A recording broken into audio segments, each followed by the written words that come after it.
আসসালামু আলাইকুম, কেমন আছেন সবাই? আজকে আমি আপনাদের সাথে আলু এবং এক টুকরো মুরগির মাংস দিয়ে কিন্তু এই দারুণ মজার কাবাব রেসিপিটা শেয়ার করব। আশা করছি আপনাদের কাছে ভালো লাগবে।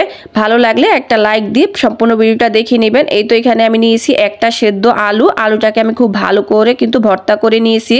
আর এখানে নিয়েছি আমি 1 কাপ মুরগির মাংসের কিমা। এটা আমি ব্লেন্ডারে কিমা করে নিয়েছি, আপনারা চাইলে কিন্তু পাটাতেও বেটে নিতে পারেন। দিয়ে দিয়েছি পাউরুটির গুঁড়া হাফ কাপ।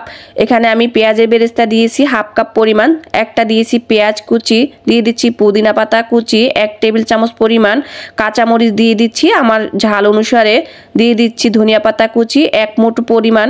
এখন আদা বাটা দিয়ে দিচ্ছি 1 চা চামচ, রসুন বাটা দিয়ে দিচ্ছি 1 চা চামচ, পরিমাণ মতো দিয়ে দিচ্ছি লবণ, 1 চা চামচ দিয়ে দিচ্ছি সাদা কালো গোলমরিচের গুঁড়া, দিয়ে দিচ্ছি ধনিয়ার গুঁড়া আধা চামচ, জিরার গুঁড়া দিয়ে দিচ্ছি আধা চামচ, সামান্য পরিমাণ একটু হলুদের গুঁড়া দিয়ে দিচ্ছি হাফ চা চামচ, দিয়ে দিচ্ছি লাল মরিচের গুঁড়া হাফ চা চামচ, গরম মশলার গুঁড়া। এখানে আমি 2 টেবিল চামচ দিয়েছি টমেটো সস। এই টমেটো সস রেসিপিটা আমার চ্যানেলে দেওয়া আছে, আপনারা অবশ্যই দেখে আসবেন।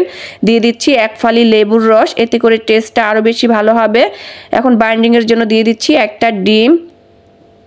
এখন সবগুলো উপকরণ হাত দিয়ে খুব ভালো করে মেখে নেব, যাতে প্রত্যেকটা মশলা খুব ভালো করে কিন্তু মিশে যায়।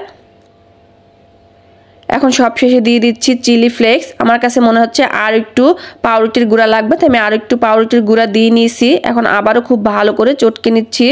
এই তো এখানে কিন্তু মাখা হয়ে গেছে। আর এই কাবাবটা তৈরি করব যেহেতু কাঠি কাবাব, তার জন্য এখানে কাঠি লাগবে। এখানে আমি কিছু কাঠি নিয়েছি। এখন কিন্তু মুরগির কিমাটা নিচ্ছি, নিয়ে হাত দিয়ে মুটমুট করে এভাবে লাগিয়ে দিচ্ছি। এটা খুব সহজভাবে কিন্তু তৈরি করা যায়। কাবাবগুলো তৈরি করে কিন্তু আপনি ডিপ সংরক্ষণ করতে পারবেন 1 থেকে 2 মাস পর্যন্ত। এই তো আমি সবগুলো কাবাব এভাবে তৈরি করে নিয়েছি। এখানে নিয়েছি 2টো ডিম, দিয়ে দিচ্ছি সামান্য একটু লবণ, একটু দিয়ে দিচ্ছি মরিচের গুঁড়া, আর একটু দিয়ে দিচ্ছি গোলমরিচের গুঁড়া। এখন ডিমটাকে খুব ভালো করে ফেটিয়ে নেব। এখানে আমি ডিমটা খুব ভালো করে ফেটিয়ে নিচ্ছি। আর আমরা যে কাবাবগুলো তৈরি করে রেখেছি সেগুলো আমরা ডিমে খুব ভালো করে ডুবিয়ে নিচ্ছি। আর এখানে নিচ্ছি আমি ব্রেড ক্রাম্বস অরেঞ্জ কালারের। এই ব্রেড ক্রাম্বসের রেসিপিটা আমার চ্যানেলে আছে, আপনারা চাইলে দেখে আসতে পারেন। আমি একটু মোটা দানার ব্রেড ক্রাম্বস নিয়েছি, আপনারা চাইলে কিন্তু টোস্ট বিস্কুটের গুঁড়াটাও নিতে পারেন, কোনো সমস্যা নেই।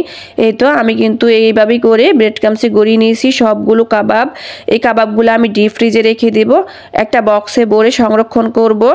ডিপ ফ্রিজ থেকে নামিয়ে আপনাদেরকে ভেজেও আমি দেখিয়ে দিব এই কাবাবটা কেমন হয় ভাজার পর। এখানে কিন্তু আমি ডিপ ফ্রিজ থেকে কাবাবটা নামিয়ে ভেজে নিচ্ছি। আপনারা দেখে নিশ্চয়ই বুঝতে পারছেন তেলটা কতটা গরম করে নিয়েছি। তেলটা কিন্তু একদম খুব ভালো করে গরম করে নিতে হবে। আর কাবাবটা নামিয়ে আপনি সাথে সাথে দিয়ে দিতে পারবেন। এই তো দেখুন আমি কাবাবটা দিয়ে কিন্তু সাথে সাথে দিয়ে দিয়েছি। মাশাআল্লাহ, কাবাবের কালারটা অনেক সুন্দর এসেছে। আর এই কাবাবটা ভাজতে বেশি সময়ও লাগেনি, মাত্র 5 থেকে 6 মিনিটের মতো ভেজে নিয়েছি। কাবাবগুলো দেওয়ার পর চুলার আঁচটা মিডিয়াম আঁচ করে দিয়েছি। এই তো কাবাবগুলা ভাজা হয়ে গেছে। এখন তেল জড়িয়ে উঠিয়ে নিচ্ছি একটা টিস্যু পেপারে, এতে করে এক্সট্রা তেল থাকলে এটা টেনে নিবে। মাশাআল্লাহ, দেখুন কাবাবগুলোর কালার কত সুন্দর হয়েছে। আর আপনাদেরকে কাবাবটা দেখিয়ে দিচ্ছি এর ভেতরটা সিদ্ধ হয়েছে কিনা। অনেকে ভাবতে পারেন কাবাবের ভেতরটা কাঁচা থেকে যাবে। রেসিপি ভালো লাগলে অবশ্যই লাইক কমেন্ট শেয়ার করবেন। আমার চ্যানেলটাকে সাবস্ক্রাইব করে নিয়মিত চ্যানেলের সাথেই থাকবেন। আল্লাহ হাফেজ।